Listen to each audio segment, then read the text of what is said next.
Olá! No programa de hoje eu entrevisto o publicitário Luiz Cyrulnik, autor do livro Entre a Cruz e a Estrela, um romance sobre judaísmo e Inquisição. Bem-vindo, Luiz. Muito obrigado, Mel, e todos os telespectadores que estão vendo o programa. Luiz, vamos começar sobre a sua veia literária. Como que você descobriu essa sua vontade de escrever um livro? Por que você resolveu escrevê-lo? Bom, primeiramente é muito interessante essa história de escrever o livro, né? Porque eu nunca fui um grande escritor. Na escola, né? Na verdade, assim, eu comecei a gostar de ler aos 16 anos, porque na escola a gente é obrigado a ler aqueles livros chatos, né? Dom Casmurro, o Guarani, assim por diante. Então, teve uma época assim que eu cheguei e comprei o Físico de Noah Gordon.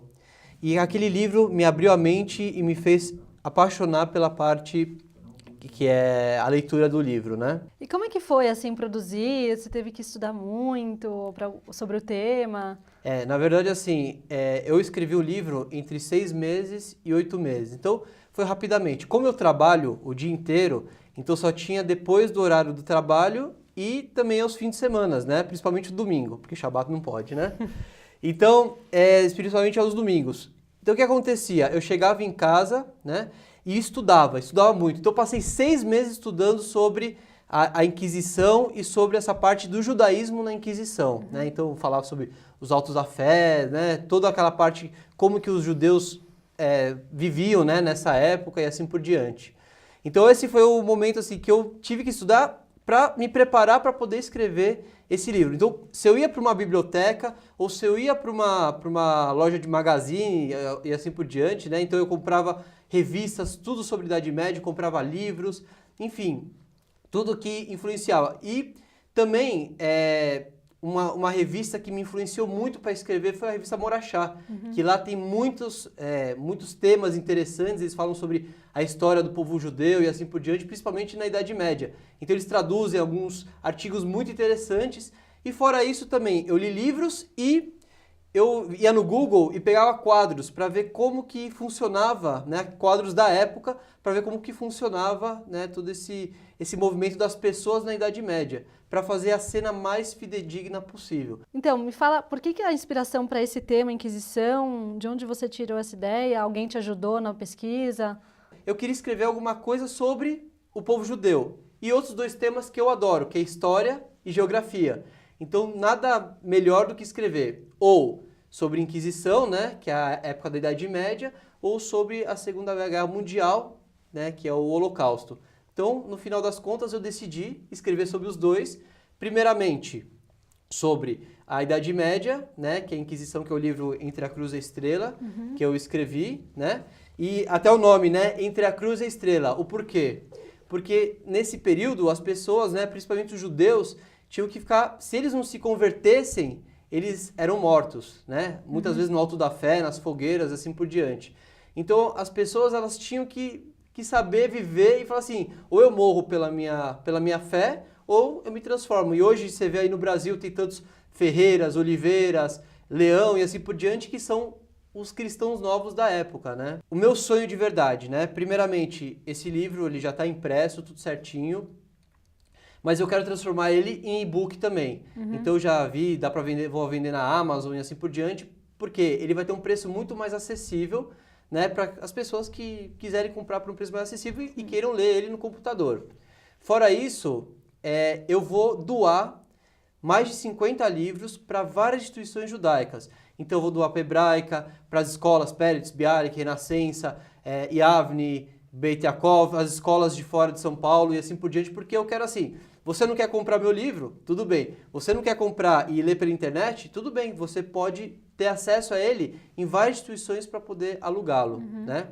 E fora isso, eu ainda quero fazer uma tradução deles para outros idiomas, principalmente o inglês, o hebraico e o francês, porque eu acho que é um livro que vai combinar muito com as regiões onde se fala essa língua. Como é que foi a recepção? Assim, teve crítica, alguma coisa? Ô Mel, foi muito interessante. Na verdade, foi espetacular porque no lançamento eu consegui vender todos os livros, né? Então, lotou a livraria que eu fiz o lançamento, foi agora em dezembro, né? E agora já estou até fazendo a segunda edição do livro, fora o e-book, que é uma coisa à parte, né? Então, foi super legal. Agora, a questão de crítica, né? Eu tive críticas muito positivas. Muitas pessoas leram o livro em um dia e falaram que não conseguiam parar de ler o livro. Teve pouquíssimas pessoas que fizeram uma crítica, e é muito interessante essa crítica.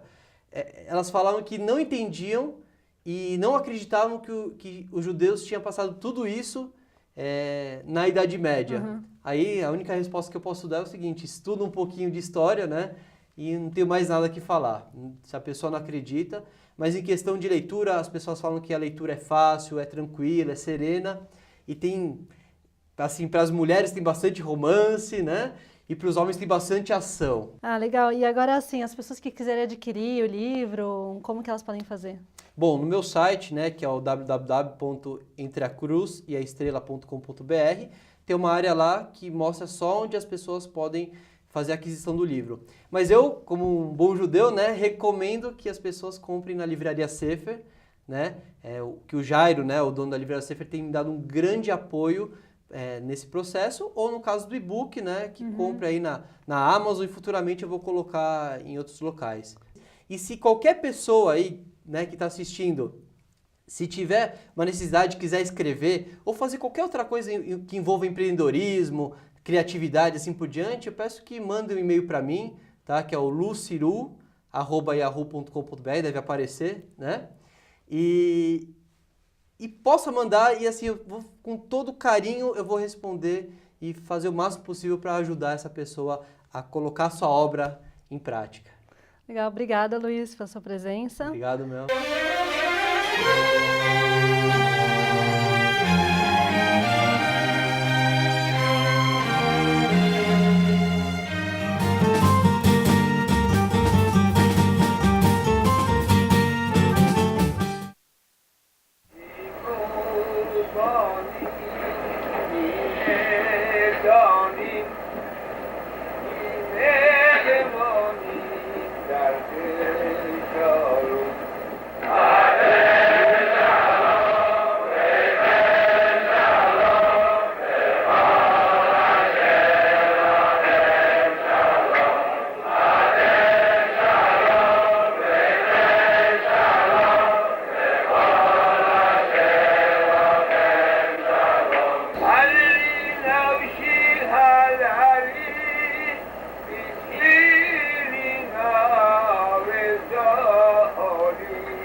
De Purim, como se sabe, é feita no dia 14 de Adar, quando os judeus puderam se defender dos seus inimigos, incitados pelo terrível Amã.